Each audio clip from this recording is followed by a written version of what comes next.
നമസ്കാരം. പുതുയുഗ യാത്രയുടെ അവസാനത്തിൽ കോൺഗ്രസ് കുറച്ച് വാഗ്ദാനങ്ങൾ തന്നതായിട്ട് നിങ്ങളെല്ലാം കേട്ടിട്ടുണ്ടാവും അല്ലേ? ഒന്നാമത്തെ വാഗ്ദാനം എന്ന് പറയുന്നത് ക്ഷേമ പെൻഷൻ 3000 രൂപയാക്കും. നല്ല കാര്യം. പിന്നുള്ളത് KSRTCയിൽ സ്ത്രീകൾക്ക് സൗജന്യ യാത്ര. അതെവിടം വരെ എങ്ങനെയൊന്നും പറഞ്ഞിട്ടില്ല. ചിലപ്പോൾ 2 കിലോമീറ്റർ കഴിയുമ്പോൾ ഇറക്കി വിടുമായിരിക്കും. എങ്ങനെയാണെന്നറിയില്ല. അതുപോലെ തന്നെ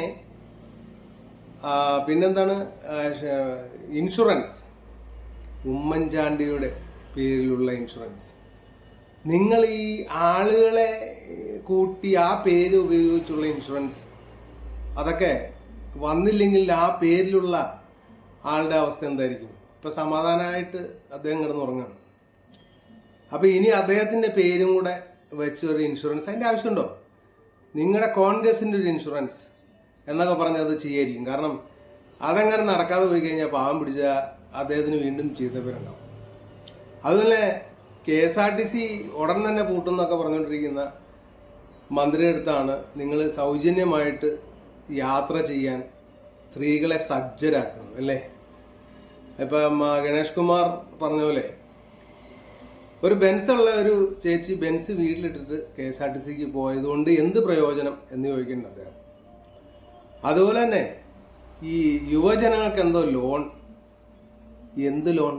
നിങ്ങൾ രാഷ്ട്രീയ ആളുകൾ ലോൺ എടുക്കാത്തതുകൊണ്ടാണ് ലോൺ എടുക്കാൻ ചെല്ലുന്നവരുടെ ബുദ്ധിമുട്ട് നിങ്ങൾക്ക് മനസ്സിലാവാത്തത് കേട്ടോ. എൻ്റെ ഒരു കൂട്ടുകാരൻ ഇതുപോലെ ലോണിന് വേണ്ടി നടന്ന് ലോൺ എടുക്കാൻ വേണ്ടി പൈസ കുറേ ചിലവാക്കി. എനിക്ക് തോന്നുന്നു ആ പൈസ ഉണ്ടെങ്കിൽ ഇനി ലോണിൻ്റെ ആവശ്യമുണ്ടാകുന്ന എനിക്ക് തോന്നുന്നില്ല. അപ്പം അതുപോലെ ആ ലോണിന് വേണ്ടിയിട്ട് ഒരുപാട് പൈസ ഏജൻറ്റ് കൊടുത്ത്, ഈ മുദ്ര ലോണാണ് കേട്ടോ, നിങ്ങൾ പറഞ്ഞ ലോണല്ല. അപ്പോൾ അതിന് വേണ്ടിയിട്ട് അതിൻ്റെ സ്ട്രക്ചറൊക്കെ, അതിൻ്റെ എന്തൊക്കെയോ പേപ്പർ വർക്കൊക്കെ ചെയ്യാൻ പൈസ കൊടുത്തിട്ട് ഇപ്പം ലോണും ഇല്ല, ഒന്നുമില്ല. അപ്പോൾ ഈ കയ്യിൽ നിന്ന് പോയ പൈസ പോയി കിടക്കണം.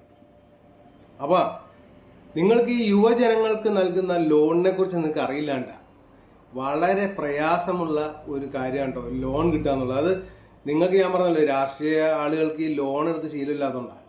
ചെല്ലുമ്പോൾ അറിയാം അതിൻ്റെ നൂലാമാല. അതായത് ഒരുപാട് പ്രശ്നങ്ങളിലൂടെ ഉള്ള പേപ്പർ വർക്കുകൾ, മൈന്യൂട്ട് സംഭവങ്ങളുണ്ടെങ്കിൽ നമുക്ക് ആ ലോൺ കിട്ടില്ല. അപ്പോൾ ഈ ലോൺ എന്നൊക്കെ പറയുന്നത് നിസ്സാരമായിട്ട് ആളുകളെ പറ്റിക്കാനുള്ള രാഷ്ട്രീയക്കാരുടെ തന്ത്രമാണ്. അതൊക്കെ വളരെ പാടുപെട്ട്, അല്ലെങ്കിൽ സമൂഹത്തിൽ ഉന്നതനാവണം, പൈസ ഉള്ളവരാവണം, അങ്ങനെയൊക്കെ ഉണ്ടെങ്കിൽ ചിലപ്പോൾ കിട്ടിയെന്നിരിക്കും. പാവപ്പെട്ട നമ്മളെപ്പോലൊന്നും പോയ ബാങ്കുകാർ തിരുവഴി നോക്കില്ലെന്നേ. ഞാൻ പോയി മാനായിട്ട് സംസാരിച്ചാണ് എൻ്റെ കൂട്ടുകാരന് വേണ്ടി. അപ്പോൾ സ്റ്റാർട്ട് ചെയ്തപ്പോൾ സിബിൽ നോക്കിയില്ലെന്ന് വെച്ചാൽ പറഞ്ഞു സ്റ്റാർട്ട് ചെയ്തത് ഇന്നലെ മിനിഞ്ഞാന്നാണ്.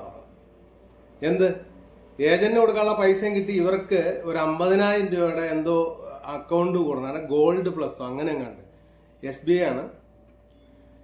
അപ്പോൾ അതെല്ലാം കൂടി കഴിഞ്ഞപ്പോൾ ഇവർ പറയാണ് ലോൺ കിട്ടില്ല.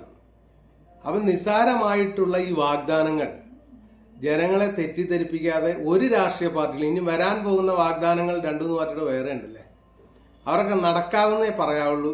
ഇല്ലെങ്കിൽ ജനങ്ങളെ വെറുതെ വിഡ്ഢികളാക്കരുത്. ശരിയല്ലേ?